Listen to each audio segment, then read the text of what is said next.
Good morning, and welcome to your daily Farm and Home Show, brought to you by the University of Kentucky Cooperative Extension Service. And now, here's your host. Good morning, I'm Joanna Coles, and today we're visiting with Dr. Travis Legleiter. He's with the University of Kentucky's Extension Weed Scientist there. Good morning, Travis. Good morning. Now, Travis, you know, we talk a lot about responsible herbicide use because we want to make sure that these herbicides are around and that we're utilizing them the most effective way possible. Yeah. So one of the ways that we can be responsible with our herbicides is stewarding them as far as herbicide resistance goes. So if we use the same herbicide or the same site of action over and over again, that's the way we select for resistance. And that's, you know, now the last couple of years, we talk a lot about glyphosate resistance. And that's really how we got ourselves into that situation, is spraying a lot of glyphosate products repeatedly year after year without any other site of action or anything else involved with those programs other than just that one herbicide. Absolutely. Now, you have a chart here that looks pretty intense. I mean, Yes. there's a lot of things on here. What does this do? So what this does is it helps us. So there's a lot of herbicides out there. There's a lot of trade names. This helps us break it down and decide what actually is in that product. So there's a lot of trade names and a lot of fancy names, but at the end of the day, we need to know what site of action am I using. So you'll hear terms like site of action and mode of action. So mode of action is kind of a grouping mechanism where we just talk about how does the herbicide affect the plant, but a site of action that we really want to focus in on, and that's the actual mechanism that it's binding to, or the enzyme it's binding to in the plant that causes the death. So Because not all herbicides work the same. no, right? not all herbicides work the same. So as we look at this chart, if you focus just really on this side of the chart, and you go down through there and you can see all the different color coding, and along with each color is a number.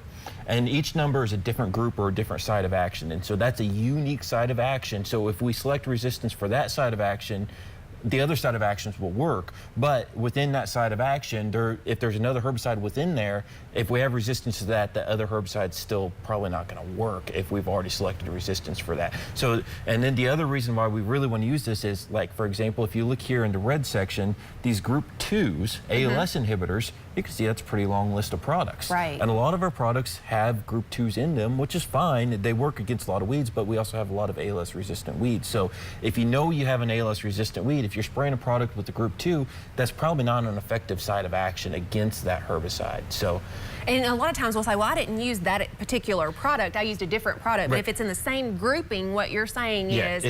If it's in the same grouping, you're spraying the same site of action. So it's the same thing, essentially, at that point in time. Now, if somebody's not really well versed in active ingredient, in site of action, those type of things, this could get really confusing. It can. So, and that's why we try to make this to be useful to you. So what I like to say is plan out your herbicide program. Say, this is what I think I want to spray this year. And then take those products and say, the first one, if look at it, if it has one active ingredient in it, just look for it along this list. So let's just say we were doing Flex Star. If you go down here, you can see Flex Star, and you can see it's a group 14. But you say, well, I'm also spraying Valor. If you go down here, you can find Valor.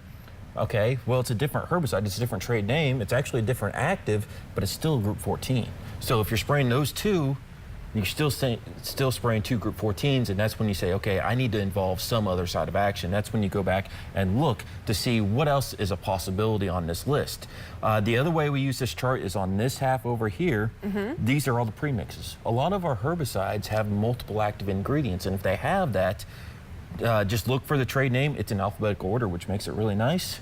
Find it, and then it's going to tell you. So just start up here, Acuron. You can see it has 2 group 27s, a 5, and a 15. So that's how, and just use the numbers. Rather than memorizing things like ACCase inhibitor or ALS inhibitor, that's for me to figure out.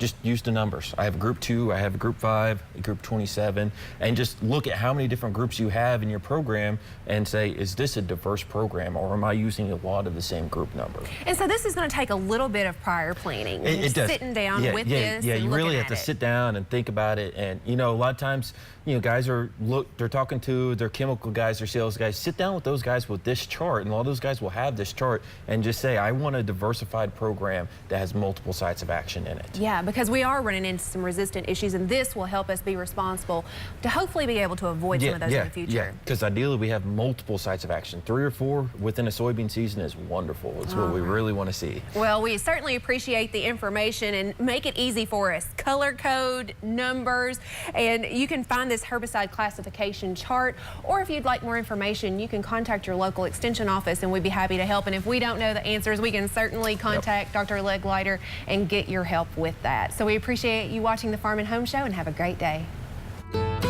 If you have questions about today's topic, please call the Warren County Extension Office at the number on your screen. Thanks for watching and have a great day.